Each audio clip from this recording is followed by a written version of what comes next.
Nosso objetivo nesta sequência de vídeos é entender matematicamente os tensores. Para tal, reveremos alguns conceitos fundamentais da álgebra linear com um enfoque na aplicação à física e geometria diferencial. Ao longo do caminho, perceberemos que a álgebra linear é muito mais do que parece num primeiro estudo sobre o assunto. Apesar de ser relevante para diversas áreas da ciência e tecnologia, ao ser analisada do ponto de vista da física e da geometria, revela complexas estruturas matemáticas que nos aproxima do grande objetivo não alcançado por Einstein, o de obter uma teoria unificada para a física. O conceito de espaço vetorial é de grande importância nas aplicações da física porque está muito presente na geometria diferencial, o ambiente matemático adequado para a descrição de boa parte da física. Na geometria diferencial, os espaços vetoriais equipados com produto escalar são naturalmente encontrados quando observamos de perto as superfícies, assim como a Terra, que quando observada de perto leva à aplicação da geometria euclidiana. Os espaços vetoriais também aparecem em uma outra situação importante na geometria diferencial, em uma estrutura chamada fibrado vetorial. A partir de uma superfície curva abstrata, conhecida como variedade, e um espaço vetorial, podemos construir um fibrado vetorial. Um exemplo simples de fibrado vetorial é a fixação de uma reta real na perpendicular a cada ponto de uma outra reta real, de forma que a origem coincide com o ponto fixado e o sentido positivo é para cima. Isso gera o R2 como um exemplo simples de fibrado vetorial, tendo a reta real horizontal como variedade base e a reta real em si como fibra típica para o fibrado. No R2 é possível definir a aplicação de projeção π que leva cada ponto do fibrado R2 de volta ao ponto correspondente na variedade base. Dentro deste quadro, toda a função real composta com a projeção resulta na identidade na variedade base.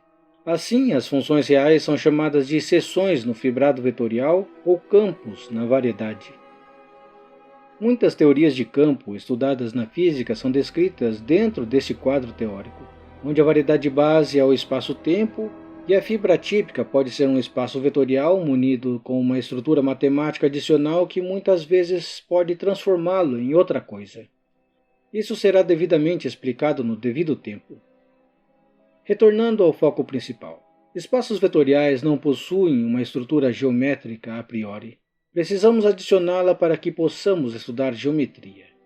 Dessa forma, os espaços vetoriais se transformam em uma espécie de recipiente para várias estruturas geométricas possíveis, o que permite a criação de diferentes ambientes adequados para descrever as mais variadas geometrias e teorias estudadas na física.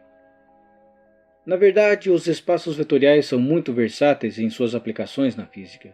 Por exemplo, ao reunir certas funções definidas em uma superfície abstrata, podemos perceber que o conjunto delas também forma um espaço vetorial, só que um espaço vetorial de dimensão infinita. Muito bem, agora vamos colecionar alguns exemplos de espaços vetoriais e fazer alguns comentários importantes a respeito. No vídeo anterior, construímos os vetores livres do plano seguindo o método do matemático italiano Giusto Belavittis, o qual em 1835 propôs a noção de equipolência e deu os primeiros passos na formulação da teoria dos vetores utilizados na física. Essa construção nos permitiu apresentar os elementos básicos da análise vetorial de Gibbs e Heaviside em R3 e exemplos particulares de tensores. Assim, o exemplo mais concreto de espaço vetorial surge como o espaço dos vetores livres do plano. Foi a partir desse exemplo que extraímos a definição formal de espaço vetorial, que é basicamente a mesma apresentada pelo matemático italiano Giuseppe Peano em 1888. O segundo exemplo de espaço vetorial é tomado como padrão na álgebra linear, porque de certa forma é o único exemplo que existe quando lidamos com espaços de dimensão finita, sendo os outros exemplos apenas aparentemente diferentes. Trata-se do espaço vetorial Rn, o conjunto de ênuplas de números reais, onde a ênupla contendo o zero em todas as entradas é a origem. Dados dois vetores u e v em Rn e um escalar qualquer lambda em R, as operações de adição e multiplicação por escalar são definidas entrada por entrada da seguinte forma. É um exercício fácil verificar que Rn com essas operações é compatível com os axiomas de espaço vetorial. Mais adiante retornaremos a este exemplo com uma surpreendente generalização obtida por analogia.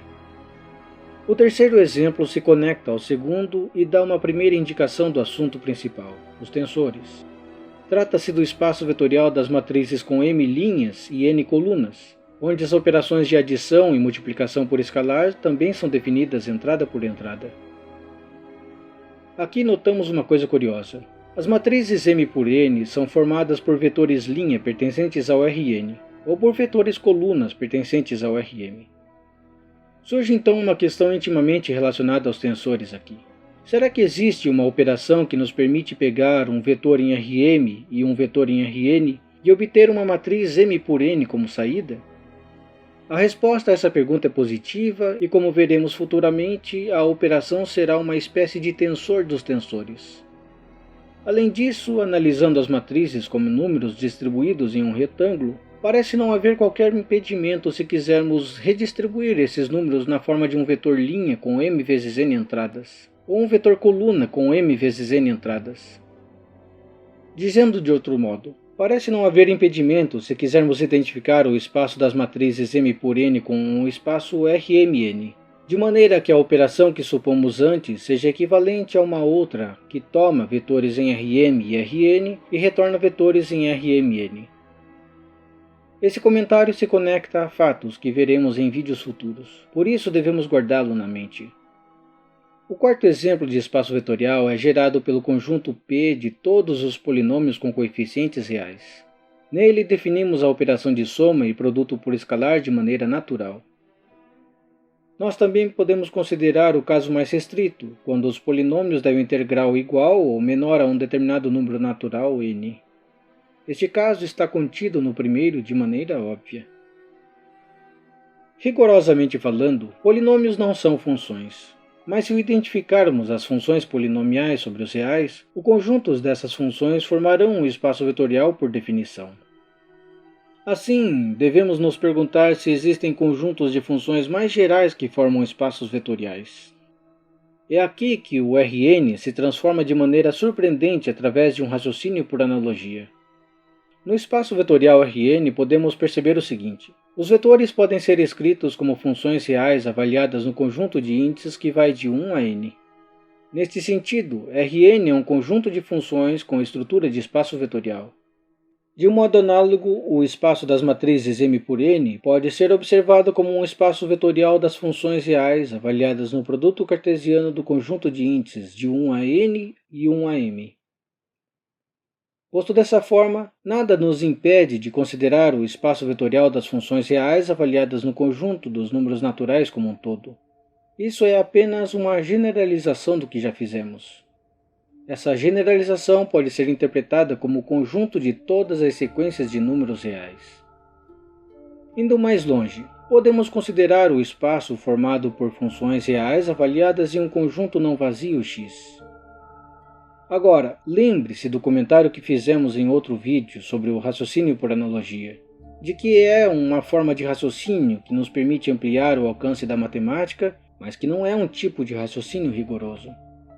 À medida que vamos ampliando as possibilidades matemáticas por analogia, os espaços vetoriais vão ficando menos comportados para uma série de aplicações na matemática, na física e na engenharia. Assim, os matemáticos costumam exigir certas qualidades técnicas dos conjuntos e funções pertencentes ao espaço em consideração. Por exemplo, pode-se exigir das funções a propriedade de continuidade ou diferenciabilidade até certa ordem. Agora, para que essa exigência faça sentido, o conjunto onde elas estão definidas também deve ser bem comportado, de modo que possamos falar sem ambiguidade sobre as noções de limite, distância entre pontos e etc. A exigência sobre os conjuntos não é evidente. O fato é que os matemáticos já construíram conjuntos bastante estranhos onde não se pode falar sequer na noção de limites. Conjuntos em que se pode falar em limites sem ambiguidade são chamados de Hausdorff, mas esta é uma conversa para outro vídeo. O fato é que os espaços de funções mais rebeldes são estudados em uma disciplina da matemática chamada de análise funcional. Embora nos concentraremos mais no estudo dos espaços vetoriais de dimensão finita, que são objetos de estudo da álgebra linear, quero comentar um pouco mais sobre a análise funcional aqui. Na análise funcional, certo tempo é dedicado ao estudo do espaço das funções com certas condições de integrabilidade, porque tais espaços são comumente usados na física teórica e certos resultados da física só fazem sentido dentro desses espaços. Muitas vezes físicos e engenheiros não estão muito preocupados com essas tecnicidades matemáticas. Eles se utilizam da intuição física que desenvolveram ao longo dos anos para fazerem seus cálculos, deixando para os matemáticos explicarem por que tais cálculos funcionam matematicamente, coisa que pode exigir décadas de estudo dedicado, e foi isso que levou ao desenvolvimento da análise funcional, uma disciplina dedicada à explicação matemática da mecânica quântica. Retornando ao assunto, os espaços vetoriais, como espaços de funções, particularmente aqueles envolvendo o conjunto de índices, nos permite considerar outros exemplos aparentemente mais abstratos. Suponha que alguém fornece um conjunto X sem qualquer estrutura algébrica. A partir desse conjunto, podemos construir um espaço vetorial usando a estrutura algébrica dos espaços de funções. Considerando o conjunto dos números reais, definimos as chamadas combinações lineares formais de elementos do conjunto X. Primeiro, observaremos a definição não rigorosa. Tomamos n elementos em X, n números reais, e escrevemos a seguinte soma formal. Formal aqui no sentido de forma mesmo, porque como dissemos, X não possui nenhuma estrutura algébrica, então não podemos literalmente somar elementos de X ou multiplicá-los por números reais, mas fazemos isso à força. Poderíamos pensar em X como um conjunto de cadeiras, por exemplo, isso não importa. O fato é que podemos dar uma definição mais abstrata de combinações lineares formais de modo que faça sentido matemático. Uma combinação linear formal dos elementos de X é uma função real avaliada em X, tal que f de X é igual a zero para quase todos os elementos de X, com exceção de um número finito deles. Cada combinação linear formal, quando aplicada no elemento AI de X, retorna o respectivo número real AI. O conjunto de todas as combinações lineares formais em X consiste em um espaço vetorial, o qual é chamado espaço vetorial livre sobre o conjunto X e pode ser denotado por S de X. Neste contexto, as operações de soma e multiplicação por escalar são aquelas aplicadas às funções. Por curiosidade, note que se o conjunto X é o conjunto de índices, dessa definição recuperamos o espaço vetorial Rn. Assim podemos escrever todas as combinações lineares formais pela soma das funções indicadoras no conjunto de índices.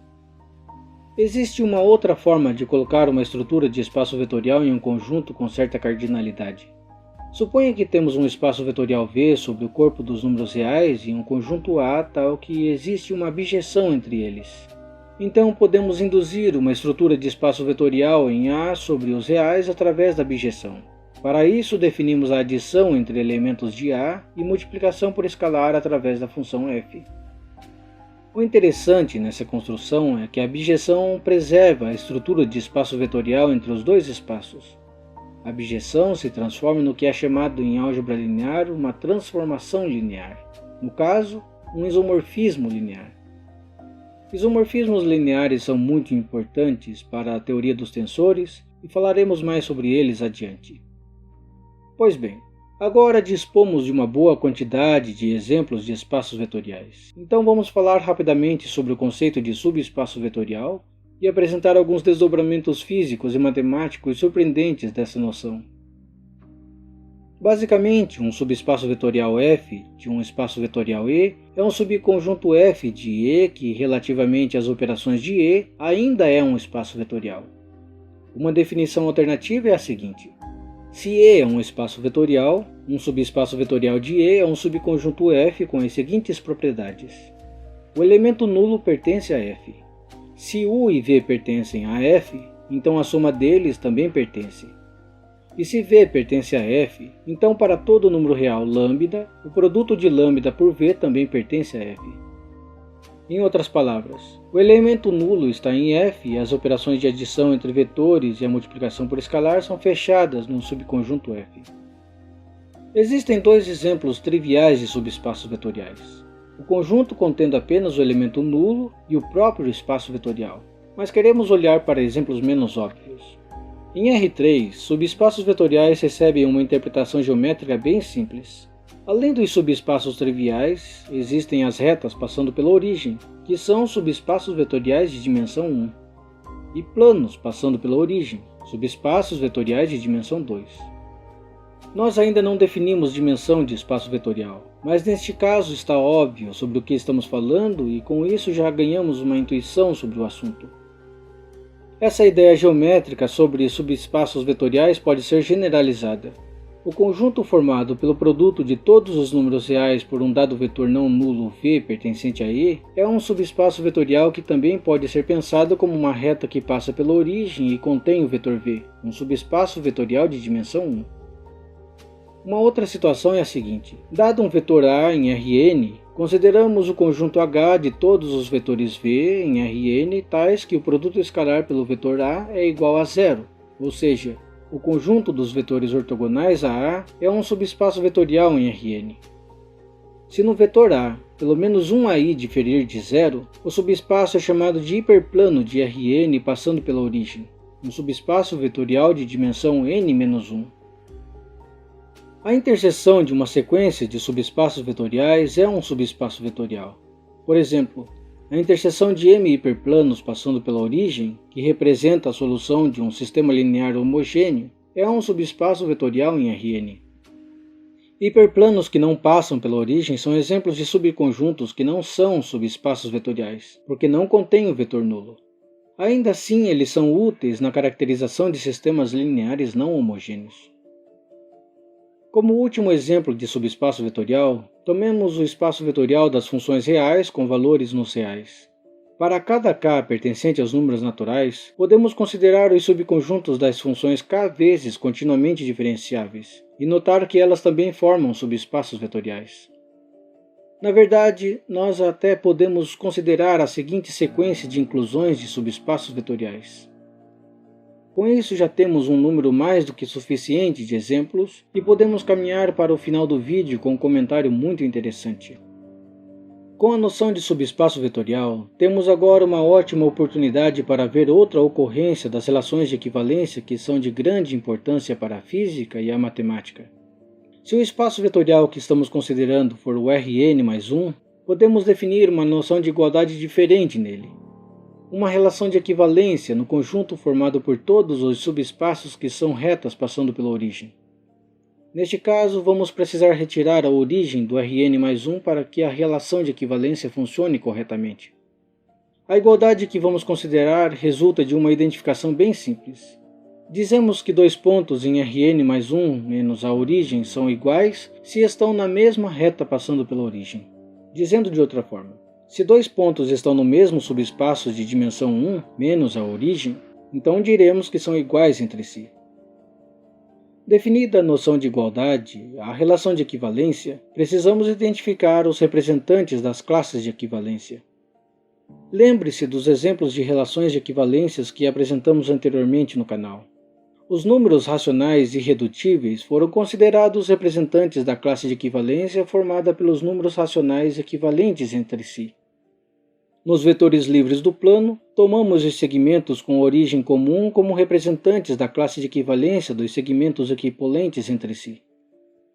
Agora podemos tomar como representantes das classes de equivalência dos pontos que são equivalentes entre si, como aqueles na esfera centrada na origem de raio unitário e que são a interseção entre a reta e a esfera.